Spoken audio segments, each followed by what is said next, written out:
गौरव, day 8 कितनी भयावह स्थिति और कीव को लेकर सबसे बड़ी आशंका क्या? मैक्रोन बार बार ये बता रहे हैं कि ये तो बस सबसे बुरा वक्त अभी बस आने वाला है। क्या संकेत मिल रहे हैं पुतिन की इस जंग के? आपने बिल्कुल सही कहा। इस समय रूस के राष्ट्रपति व्लादिमीर पुतिन ने फ्रांस के राष्ट्रपति इमैनुअल मैक्रोन को साफ कह दिया है कि अगर आत्मसमर्पण नहीं हुआ, अगर उनकी शर्तें नहीं मानी राष्ट्रपति ज़ेलेंस्की ने, तो सबसे बुरा वक्त तो अब आने वाला है। यानी खार्किव में जो तबाही का मंजर पूरी दुनिया ने देखा, जिस तरह से जो क्रूज मिसाइल्स हैं या बैलिस्टिक मिसाइल्स हैं, रिहायशी इलाकों में जिस तरह हमला हो रहा है, जिस तरह सूमी में यूनिवर्सिटी में जो मिलिट्री फैकल्टी है उसको निशाना बनाया गया, जिस तरह खरसन पर कब्जा कर लिया रूस ने यहां पर, और मारियोपोल में जिस तरह के ऑपरेशन चल रहे हैं, वो तो केवल ट्रेलर है।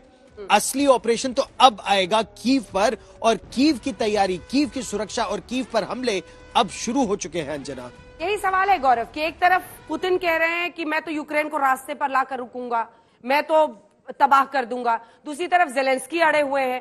कीव कब तक बचेगा?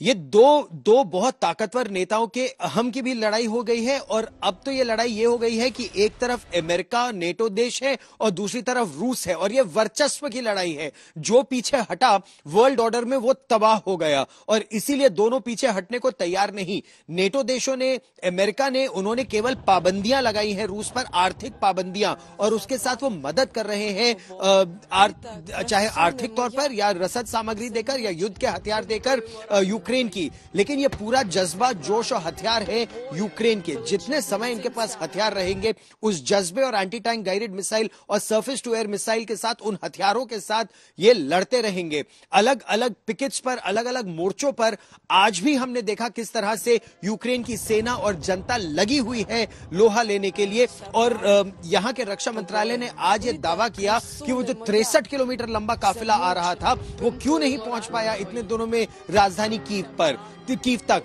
क्योंकि रास्ते में 3 जगह उस पर बड़ा हमला हुआ है, जिसकी वजह से वो ठिठक गया वहां पर, और वहां पर ऑपरेशंस अभी भी चल रहे हैं। यह भी दावा किया गया कि इनके एंटी एयरक्राफ्ट सिस्टम ने एक Su-30 लड़ाकू विमान रूस का गिरा दिया। रूस ने हालांकि इस बात का खंडन किया है, लेकिन यूक्रेन का दावा है 8 दिनों में 30 लड़ाकू विमान और 31 हेलीकॉप्टर इन्होंने मार गिराए हैं रूस के, और कई 100 टैंक और बख्तरबंद गाड़ियां मार गिराए।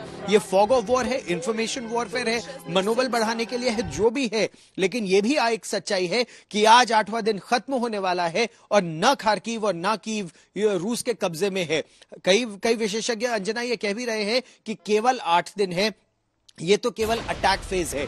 इस अटैक फेज का इंटेंसिफिकेशन आने वाले 2-3 दिनों में होगा, और उसके बाद असल ऑपरेशंस देखने को मिलेंगे। लेकिन अगर ऐसा होगा तो यह दिखाता है कि दुनिया की सबसे बड़ी महाशक्ति समझे जाने वाले रूस को, अमेरिका के साथ जो दूसरी बड़ी महाशक्ति है, उसको भी यूक्रेन जैसे देश में कब्जा करने के लिए इतना लंबा समय लगा। और रूस के मुताबिक उसके 500 सिपाही मारे गए हैं, यूक्रेन के मुताबिक रूस के 6000 सिपाही मारे गए हैं। तो यह दिखाता है, मतलब अगर आप कारगिल की लड़ाई की बात करें, एक ही ऑपरेशन था, उसमें हमारे 534 वीर योद्धा उन ऊंचाइयों पर उन्होंने अपने प्राणों का सर्वोच्च बलिदान दिया। यहां पर 500 से ज्यादा रूस के सिपाही इन 8 दिनों में मारे गए हैं। तो यह दिखाता है कितने इंटेंस ऑपरेशंस अलग अलग सेक्टर्स में, अलग अलग एरियाज में चल रहे हैं। अंजना, गौरव, आप बने रहिए हमारे साथ। एक छोटा सा सवाल जल्दी से आपसे है, उसके बाद हम क्लस्टर बॉम्ब पे यहाँ पर बातचीत करेंगे।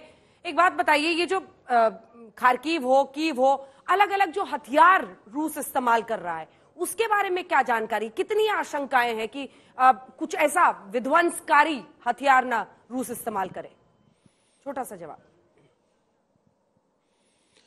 जो सबसे ज्यादा विध्वंसकारी हथियार परमाणु हथियार के बाद समझा जाता है, जिसको वैक्यूम बॉम्ब बोलते हैं, उसका भी इस्तेमाल करने का आरोप लग चुका है इस समय रूस पर। हालांकि यह आरोप लगाया यूक्रेन ने है, ये आरोप भी लगा रहे हैं कि रासायनिक हथियारों का भी इस्तेमाल हो रहा है, दूसरी तरफ से भी पलटवार हो रहा है, क्रूज मिसाइल्स का, बैलिस्टिक मिसाइल्स का इस्तेमाल हो रहा है। तो बहुत पावरफुल डिस्ट्रक्टिव वेपन्स का इस्तेमाल तो अभी हो ही रहा है। और सर्गेई लावरोव जो है रूस के विदेश मंत्री, उन्होंने नेटो देशों को तटस्थ रहने के लिए या दूर रहने के लिए चेतावनी देते हुए कहा कि अगर वो इसमें शामिल होते हैं तो परमाणु हथियारों तक ये युद्ध चला जाएगा। और S-400 सिस्टम को लगाना, ट्रायम्फ सिस्टम जो विश्व का सबसे अच्छा एयर डिफेंस सिस्टम है, जो 5 सिस्टम अभी भारत ने भी खरीदे हैं 39,000 करोड़ रुपए के, वो सिस्टम को लगाना यूक्रेन के लिए नहीं, नेटो देशों का संदेश है, मत शामिल होना वरना नुकसान बहुत ज्यादा होगा तुम्हारा।